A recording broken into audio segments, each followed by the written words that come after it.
use Myki? Yep, I do. Okay, and what's your opinion on the system? I like it. I'm from Adelaide, so we don't have anything like it, but yeah, I really like it. It fails sometimes, but it usually fails in my favour.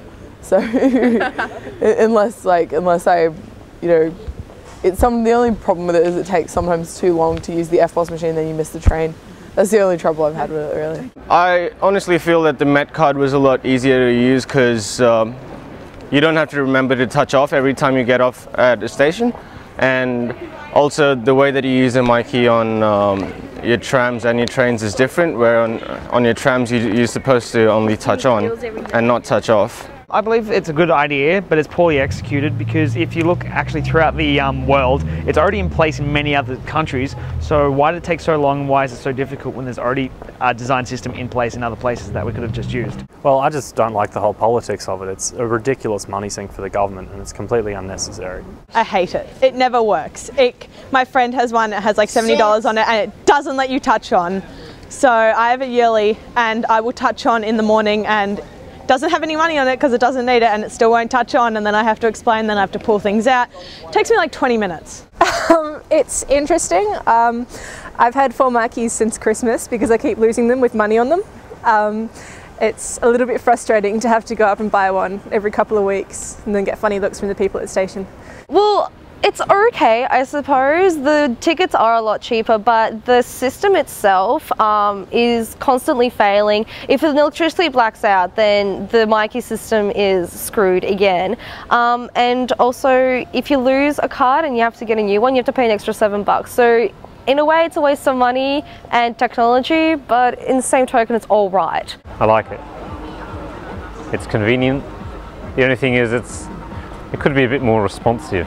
When you swipe it, it often doesn't work, and you've got to keep pressing, and eventually it does. And I was also once with a lady who swiped on, and she had tons of credit, and when she got to the other side and went to swipe off, they wanted to arrest her because it said she hadn't swiped on, but I was with her and saw it open, so I think it's got some faults. Well, I think they should fix it, personally, because even this morning on the bus, the Myki machines weren't working, and sometimes it doesn't work when you touch on or touch off, so I think they should fix that until, before they get rid of Met card completely. Myki seems like a pretty cool idea, to be honest. It's like kind of a new, like, sustainable way of doing things, I guess. So it's kind of a really good idea, actually. But yeah. If you could change one thing about Myki, what would it be and why? I've seen a lot of people, they've had issues with, you know, the reader not recognizing their card and things. So I guess I'd want for it to be a little more hassle-free. Just have it more reliable and even automated. Like, there's technology now that you can not have to touch all the time. It can be done wirelessly, all that sort of stuff. So yeah, that would be handy. I'd like to get rid of Zone 1 and 2.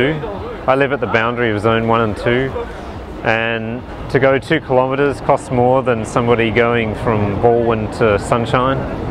I think if it's so electronic, why can't it just measure the distance you went and charge you appropriately, rather than have these zones that were an artefact of last century? I think the touch on and touch off thing is really confusing for a lot of people, and like, I don't even know how it works, and I've lived in Melbourne my whole life, so people who are interstate, and also how I think it's becoming mandatory for everyone to have, and I don't think that's really appropriate for people who, you know, are from Perth and they're only here for a weekend. I'd like to have more information about the charges, like, for example, say off-peak times, and if it works with that, and how all that works. Probably more of the actual touching off things, or a quicker way to get the people through, because at the moment too many of them, such as the station I always get off at, like half the time 80% of the actual machines will be out of service, and that's a bit annoying when there's a few hundred people. Yeah, I think there should be like detailed information about the history of our travel. Well, also just having it quicker, because it's far too slow to use, particularly when you've got crowds of people trying to fumble scanning it onto the thing. I'd probably change the cost, to be honest. I mean, that's the simplest part of it. There are other ways of handling marketing and stuff like that, but essentially decreasing the cost means more people are willing to use it, and at the moment it seems to be a fairly stable system after they got the bugs all the bugs basically knocked out. Go back to the Met card. What would I change? The swiping on and off, and the position of the barrier. Well, there's more than one, isn't it? The position of the things that you have to swipe. On the trams, apparently, can stop people getting on and off the trams. I think it just takes up too much time. Make it more customizable so that everybody has their own different coloured Myki or design Myki, so it can kind of relate to a certain person. And that's pretty much it, apart from upgrade the system. Is there anything else you want to say? No.